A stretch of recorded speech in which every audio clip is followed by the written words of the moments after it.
Varicose veins కి సరైన చికిత్స కోసం సంప్రదించండి ఎవిస్ హాస్పిటల్. గురుగారు, ద్వాదశ రాశిలో భాగంగా 2025లో మిథున రాశిలో జన్మించిన మహిళలకి ఎలా ఉండబోతుందో తెలియజేస్తారా?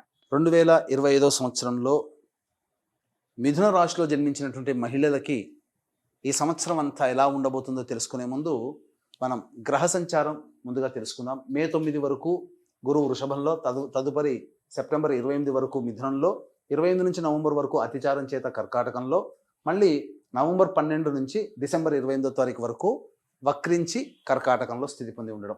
ఇక శని భగవాన్ చూసుకుంటే 16 ఏప్రిల్ వరకు కుంభంలో, తరువాత 17 ఏప్రిల్ నుంచి మీనంలో సంచారం జరుగుతూ ఉంటుంది. అలాగే రాహుకేతులు కనుక చూసుకున్నా 15 మే వరకు కేతువు కన్యలో, రాహువు మీనంలో, 16 మే నుంచి రాహువు కుంభంలో, కేతు సింహంలో సంచారం జరుగుతుండడం.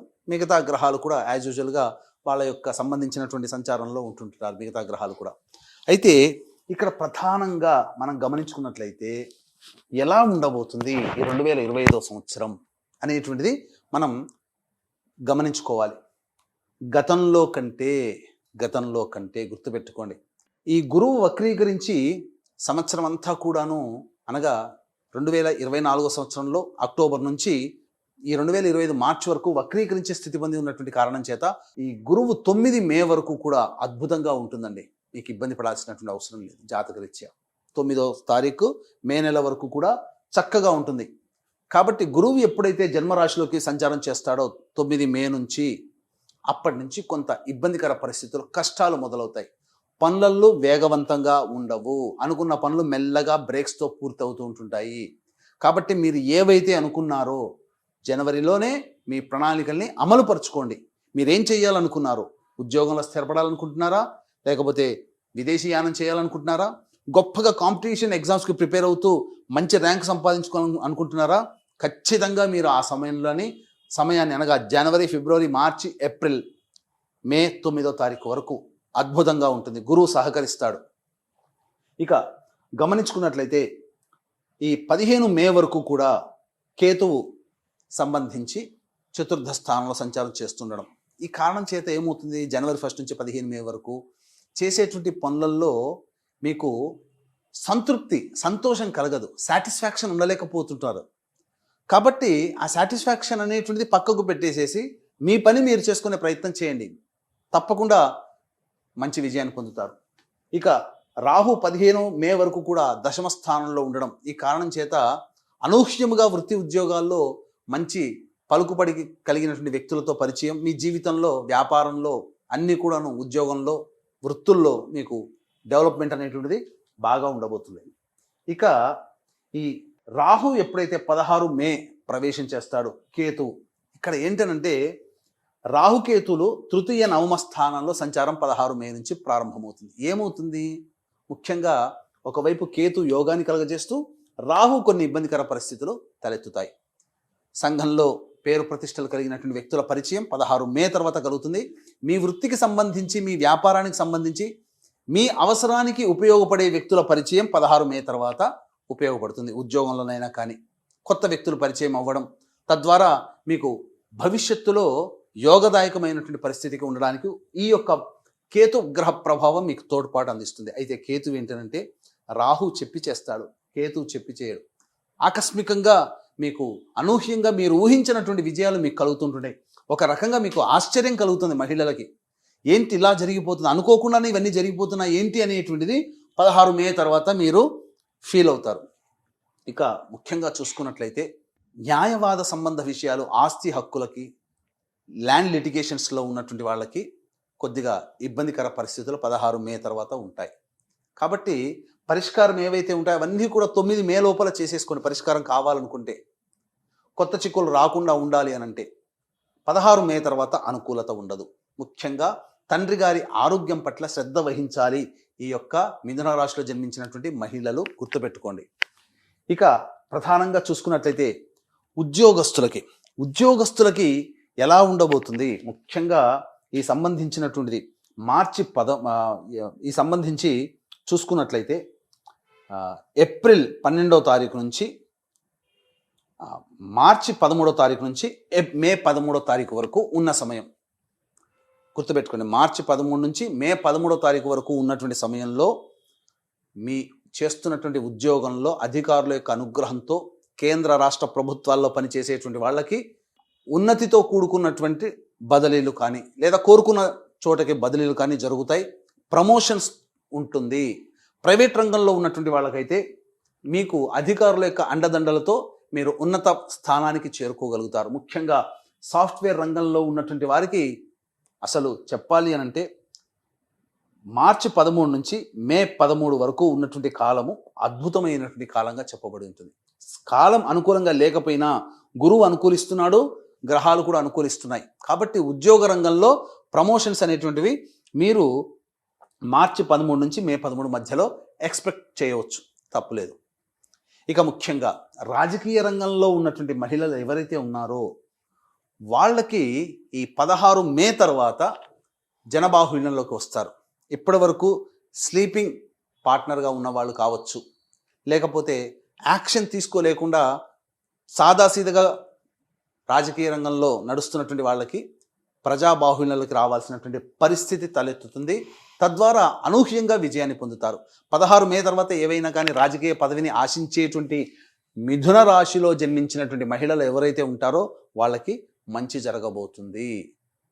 ఇక సినీ కళారంగము, టీవీ రంగము, ప్రింటింగ్ అండ్ ఎలక్ట్రానిక్ డిపార్ట్మెంట్లలో ఉండేటువంటి వాళ్ళు, అనగా మీడియా రంగంలో, సోషల్ మీడియా కూడా కావచ్చు, మీడియా రంగమును, సినిమా రంగంలో పనిచేసేటువంటి వాళ్ళు, టీవీ రంగంలో పనిచేసేటువంటి వాళ్ళు ఎవరైతే ఉంటారో మీరు కొత్త ప్రాజెక్టులు ఏవైతే ఉండాలి అని అనుకుంటారో, కొత్త ప్రాజెక్టులు మంచిగా ఉండాలి అని అనుకుంటారో 9 మే లోపల మీరు సైన్ చేసే ప్రయత్నం చేసుకోండి. వాటి వల్ల మీకు మంచి జరుగుతుంది. 9 మే తర్వాత మాత్రము ఆచితూచి స్పందించి సైన్ చేయండి. ఎందుకంటే వివాదాలకి కేర్ ఆఫ్ అడ్రస్గా మారబోతున్నాయి మీరు చేపట్టబోయేటువంటి పనులు. అలాగే ఇంకా చెప్పాలి అని అంటే ధన వ్యయం అధికంగా ఉంటుంది. అవకాశాలు అందినట్టుగానే అనిపిస్తే చేజారిపోతూ ఉంటుంటాయి. నిరాశ ఎక్కువగా ఉంటుంది. కాబట్టి మీరు 1కి 2-3 సార్లు ఆలోచన చేసి పెద్దల యొక్క సహాయ సహకారాలతో కొత్త ప్రాజెక్టులు ఏవైతే ఉంటాయో అవి 9 మే తర్వాత మీరు అమలు పరుచుకొని 9 మే లోపల ఉండేటువంటి ప్రాజెక్టులు సైన్ చేసినవి మీకు విజయాన్ని అందిస్తాయని చెప్పవచ్చు. పేరు ప్రతిష్టలు పెరుగుతాయి. ఇక ఈ సంబంధించినటువంటి చూసుకున్నట్లయితే ప్రధానంగా మరి మే 9 తర్వాత ఇక అసలు అనుకూలమే లేదా అని అంటారా? గమనించుకున్నట్లయితే సెప్టెంబర్ 28 నుంచి నవంబర్ 11వ తారీఖు వరకు కూడా ఉన్నటువంటి సమయం ఏదైతే ఉంటుందో ఆ సమయము అనూహ్యంగా మీకు రావాల్సినటువంటి రాని బాకీలు కానీ లేకపోతే ఇతరత్రా మీకు సంబంధించి ధన ప్రవాహము ఆ 40 రోజుల పాటు ఉంటుంది, 45 రోజుల పాటు. కాబట్టి అద్భుతం అండి. సెప్టెంబర్ 28 నుంచి నవంబర్ 11 వరకు ఈ సంవత్సరం మొత్తంలో గోల్డెన్ టైం అంటే అదొకటే అని చెప్పవచ్చు మీకు. మిగతా టైంలో బ్యాడ్ టైం అని కాదండి.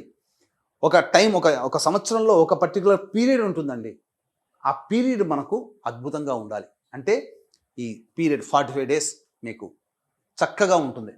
నవంబర్ 12 నుంచి డిసెంబర్ 28వ తారీఖు వరకు వక్రించి కర్కాటకంలోనే స్థితి పొంది ఉండడం ఈ కారణం చేత ఏమవుతుంది, ఓవర్ వెయిట్ పెరగడం కానీ, సంఘంలో కొంత ఇబ్బందికర పరిస్థితులు, పేరు ప్రతిష్టలకి భంగం కలిగే విధంగా నిర్ణయాలు తీసుకోవడం కానీ ఉంటాయి. ఏది ఏమైనా జాగ్రత్తగా ఉండి పాటించాల్సినటువంటి సమయం మాత్రం మే 9 నుంచి సెప్టెంబర్ 28 వరకు. ఈ సమయం మాత్రం అనగా మే, జూన్, జూలై, ఆగస్టు, సెప్టెంబర్ ఈ 5 నెలలు సంవత్సరం మొత్తంలో మీరు జాగ్రత్తలు పాటించండి. ఇక ముఖ్యంగా చూసుకున్నట్లయితే వివాహం కావాల్సినటువంటి మహిళలు ఎవరైతే ఉన్నారో అనూహ్యంగా బ్యాడ్ టైం అని చెప్పాం కదా, కానీ వివాహానికి మాత్రం అనుకూలిస్తుంది. మే 9 నుంచి సెప్టెంబర్ 28 మధ్య కాలంలో మీకు వివాహాలు నిశ్చయం అవుతాయి. అలాగే ఇక చూసుకున్నట్లయితే నవంబర్ 12 నుంచి డిసెంబర్ 28 వరకు ఉన్నటువంటి సమయం కూడా వివాహాలకి అనుకూలమైనటువంటి సమయమే, అందులో సందేహమే లేదు. ముఖ్యంగా సంతానం కోసం ఎదురు చూస్తున్నటువంటి మహిళలు ఎవరైతే ఉన్నారో మే 9 నుంచి సెప్టెంబర్ 28 మధ్యలో కన్సీవ్ కావడం కానీ, అలాగే నవంబర్ 12 నుంచి డిసెంబర్ 28 మధ్యలో కన్సీవ్ కావడం కానీ, డెలివరీ కావడం కానీ జరుగుతాయి. సుఖ ప్రసవము అవుతుంది. ముఖ్యంగా ఈ మిథున రాశిలో జన్మించినటువంటి మహిళలకి మే 9 నుంచి సెప్టెంబర్ 28 మధ్య కాలంలో మీ మాట చెల్లుబాటు అవుతుంది. గుర్తుపెట్టుకోండి, చెడు గురించి చెప్పుకున్నాం, మంచి చెప్పుకుంటున్నాం, కానీ మంచిలో చెడు ఉంది. ఏంటంటారా? బాధ్యతలు మీ నెత్తి మీద పడతాయి. కష్టమే కదా. అనుకున్నటువంటి పనులన్నీ కూడాను పూర్తి చేసుకోవాలి. అందరి బాధ్యతలు నెత్తి మీద వేసుకున్నప్పుడు కష్టపడేది ఎవరండి? మీరే అవుతారు. కాబట్టి మే 9 నుంచి సెప్టెంబర్ 28 మధ్యకాలంలో కష్టాలు ఉంటాయని చెప్పడానికి గల కారణం బాధ్యతాయుతమైనటువంటి కుటుంబ సభ్యులుగా మీరు ఉంటారు. మీ మాటకి విలువ వస్తుంది. స్థిర చరాస్తులు కొనుగోలు చేస్తారు. మీరు అనుకున్నటువంటిది మంచిగా లాభించే విధంగా ఉంటుంది. ముఖ్యంగా ఈ సంబంధించినటువంటి జ్యువెలరీ రంగంలో ఉన్నటువంటి వాళ్ళు, అలాగే ఎడ్యుకేషనల్ బిజినెస్లో ఉన్నటువంటి మహిళలు, ఎఫ్ఎంసీజీ రంగము, సూపర్ మార్కెట్, జనరల్ స్టోర్స్ నడిపేటువంటి మహిళలు, ఫుడ్కు సంబంధించినటువంటి ఉన్నటువంటి మహిళలు, అనగా ఆ వ్యాపారంలో ఉన్నటువంటి మహిళలు, అలాగే బ్యూటీ పార్లర్లు, అలాగే ఇంకా చెప్పాలి అని అంటే ఈ సంబంధించినటువంటిది ఎంపోరియంస్, ఇవన్నీ కూడా మే 9 నుంచి సెప్టెంబర్ 28 మధ్య కాలంలో మీకు చక్కగా సంఘంలో పేరు ప్రతిష్టలతో పాటు మంచి జరిగేటువంటి అవకాశాలు ఎక్కువగా ఉంటాయి. ధనాదాయం మాత్రం సెప్టెంబర్ 28 నుంచి నవంబర్ 11 మధ్య కాలంలో ఆ చేపట్టినటువంటి పనులకి ఫలితం ఈ యొక్క సెప్టెంబర్ 28 నుంచి నవంబర్ 11 45 రోజుల్లో చవి చూస్తారు. మీ కష్టానికి తగ్గ ప్రతిఫలం ఆ విధంగా ఉంటుంది. ఇక సంబంధించి విద్యార్థినులు అయితే ప్రధానంగా గుర్తుపెట్టుకోండి, మీ పోరాటం మీరు చేస్తారు, మీ ప్రయత్నం మీరు చేస్తారు, కానీ జ్ఞాపక శక్తి తక్కువగా ఉండేటువంటి అవకాశం ఈ యొక్క సంబంధించినటువంటిది. కాబట్టి అనుకున్న స్థాయి కంటే మార్కులు తక్కువగా వస్తాయి. కొద్దిపాటి మార్కులతోనే సరిపెట్టుకోవడం, అలాగే సాధారణమైనటువంటి యూనివర్సిటీల ప్రవేశం జరగడం జరుగుతుంది. అయితే 16 మే తర్వాత విదేశీ యానము, విదేశీ విద్య కోసం చేసే ప్రయత్నాలన్నీ కూడా మీకు సఫలీకృతం అవుతాయి. విదేశీ యానం, విదేశీ విద్య మీ జాతకంలో ఈ యొక్క 2025 సంవత్సరంలో ఉన్నది, గుర్తుపెట్టుకోండి. ఇక గమనించుకున్నట్లయితే ఆరోగ్యం, ముఖ్యంగా ఆరోగ్యం పట్ల శ్రద్ధ వహించాల్సినటువంటి సమయం కూడా మే 9 నుంచి సెప్టెంబర్ 28 మరియు నవంబర్ 12 నుంచి డిసెంబర్ 28 ఈ మధ్యకాలంలో వారసత్వంగా వచ్చేటువంటి క్యాన్సర్ కావచ్చు, మధుమేహం కావచ్చు, బీపీ కావచ్చు, అవి అటాక్ అయ్యే అవకాశాలు ఉంటాయి. కాబట్టి డైట్ కంట్రోల్ చేసుకోండి, తప్పనిసరిగా దాని నుంచి బయటపడతారు.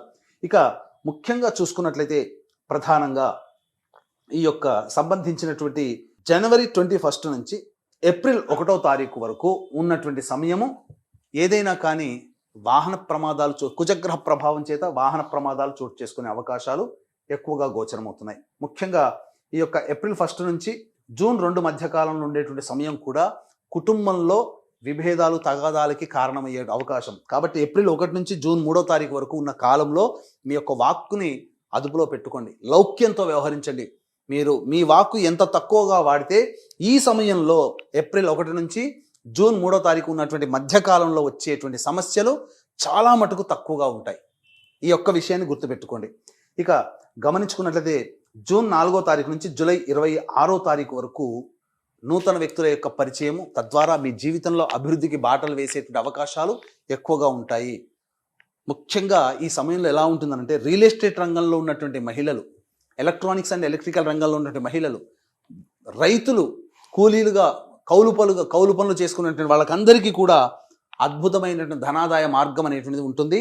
ఈ జూన్ 4 నుంచి జూలై 26 మధ్యకాలంలో మీరు చేపట్టినటువంటి పంటకి దిగుబడి చక్కగా వస్తుంది. తదనంతరం భవిష్యత్తులో వేసే పంటలకి రాజమార్గం అవుతుందని చెప్పవచ్చు. ఇక అక్టోబర్ 25 నుంచి డిసెంబర్ 5వ తారీఖు వరకు ఉన్నటువంటి సమయం కూడా అనుకూలమైనటువంటి సమయమే. ముఖ్యంగా లాయర్ వృత్తిలో ఉన్నటువంటి వాళ్ళకి ఏప్రిల్ 1 నుంచి జూన్ 3, అక్టోబర్ 25 నుంచి డిసెంబర్ 5 వరకు ఉన్నటువంటి మధ్యకాలంలో ప్రమోషన్స్తో కూడుకున్నటువంటి ఉద్యోగంలో లభించడము, లాయర్ వృత్తిలో చాలా అద్భుతంగా సంపాదించుకోవడం, మైనింగ్ రంగంలో ఉన్నటువంటి వాళ్ళకి మంచి జరుగుతుంది, కొత్త ప్రాజెక్టులు చేపట్టబోతారు.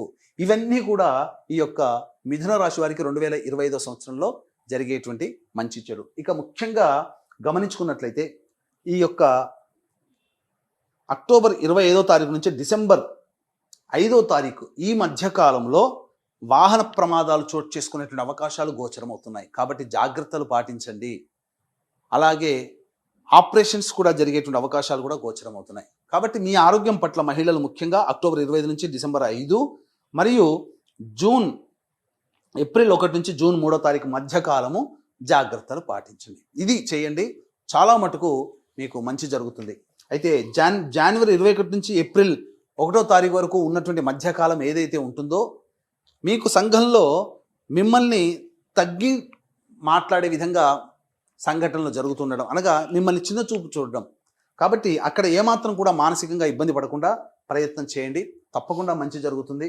అన్ని విధాలుగా చూసుకున్నట్లయితే ఈ యొక్క మిథున రాశి వారికి సాధారణమైనటువంటి ఫలితాలు, మిశ్రమ ఫలితాలు ఉంటాయి. కాబట్టి ఈ మిథున రాశి వారికి ప్రధానంగా ఏమవుతుందనంటే ఏప్రిల్ 16 నుంచి కంటక శని ప్రభావం ప్రారంభమవుతుంది.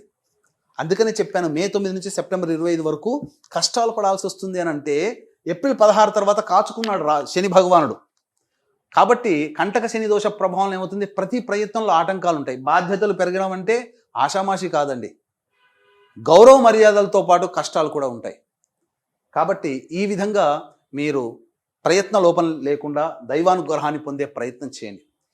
మీ యొక్క గోచార రీత్యా ఈ 2025 సంవత్సరంలో మిథున రాశి మహిళలకి మీతో పాటు వివాహమైతే మీ భర్త, మీ పిల్లల జాతక ప్రభావము, వివాహం కాకపోతే తల్లిదండ్రులు, సోదర సోదరిమణుల యొక్క జాతక ప్రభావం కూడా మీ మీద ఉంటుంది. కాబట్టి ఈ విధంగా పెళ్లి కాని వాళ్ళకి, పెళ్ళైన వాళ్ళకి కూడా అందరికీ కూడా ఈ 2025 సంవత్సరంలో అద్భుతంగా ఉండాలి, మంచి జరగాలనేటువంటి ఒక సదుద్దేశంతో 2025 సంవత్సరంలో ప్రతి నెల ఒక్కొక్క పుణ్యక్షేత్రంలో జాతకరీత్యా కలుగు విద్య, వివాహ, ఉద్యోగ, దాంపత్య, సంతాన, అనారోగ్య సమస్యల నివారణకి, మరియు శని ఏప్రిల్ వరకు ఒక రాశిలో, ఏప్రిల్ తర్వాత ఇంకొక రాశిలో సంచారం చేస్తున్నాడు కాబట్టి 12 రాశులు శని ప్రభావానికి గురవుతాయి. కాబట్టి శని దోష నివారణ పూజల, హోమాలు అనేటువంటివి 2025 సంవత్సరంలో జనవరి 13 నుంచి ప్రారంభం చేస్తున్నాం. ఒక్కొక్క నెల ఒక్కొక్క రోజున పుణ్యతిథి రోజున 12 క్షేత్రాలలో ఈ కార్యక్రమాలు, సర్వదోష నివారణ పూజల, హోమాలు అనేటివి మీ కుటుంబ సభ్యుల గోత్రనామాదులతో చేయించడం జరుగుతుంది. అవకాశం ఉన్న వాళ్ళు కార్యక్రమ తదనంతరం కాంటాక్ట్ చేసి మీ గోత్రనామాదులు నమోదు చేసుకోవచ్చు. ఇక సంబంధించి తండ్రి వైపు 6 తరాలు, తల్లి వైపు 3 తరాలు, లేదా భర్త వైపు 6, భార్య వైపు 3 తరాల్లో దుర్మరణాలు ఉన్నట్లయితే, లివర్ ప్రాబ్లం, కిడ్నీ ప్రాబ్లం, క్యాన్సర్తో చనిపోయినట్లయితే, 60 సంవత్సరాల లోపల ఏ విధంగా చనిపోయినా ఇవన్నీ పితృదోషాలుగా చెప్పబడి ఉంటాయి. కాబట్టి ప్రతి నెల పితృదోష నివారణ కార్యక్రమాలు మన పీఠం ఆధ్వర్యంలో జరిపించడం జరుగుతుంది. కాబట్టి అవకాశం ఉన్న వాళ్ళు కార్యక్రమ తదనంతరం కాంటాక్ట్ చేసి మీ గోత్రనామాలు నమోదు చేసుకోవచ్చు. చాలా సంతోషం గురుగారు. సో మిథున రాశి వారికి 50-40 లాగానే ఉంటాయి, మిశ్రమ ఫలితాలు ఉంటాయి అని తెలియజేశారు కదా. దయచేసి మరి రెమెడీస్ కూడా తెలియజేయండి గురుగారు. ఈ యొక్క మిథున రాశిలో జన్మించినటువంటి మహిళలకి ప్రధానంగా ఈ 2025 సంవత్సరంలో సమస్యలు వచ్చినప్పుడు శివాలయ సందర్శనం చేయడం తప్పనిసరి. శివానుగ్రహం కోసం అభిషేకము, అర్చన, నవగ్రహాల చుట్టూ ప్రదక్షిణలు, 27 ప్రదక్షిణలు శివాయ నమః అంటూ చేయడం చక్కగా చేసుకుంటే సమస్యలు చాలా మటుకు తగ్గుముఖం పడతాయి.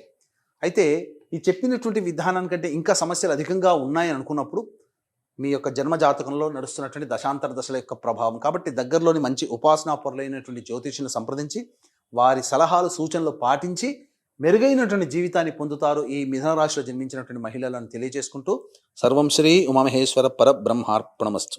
నమస్కారం.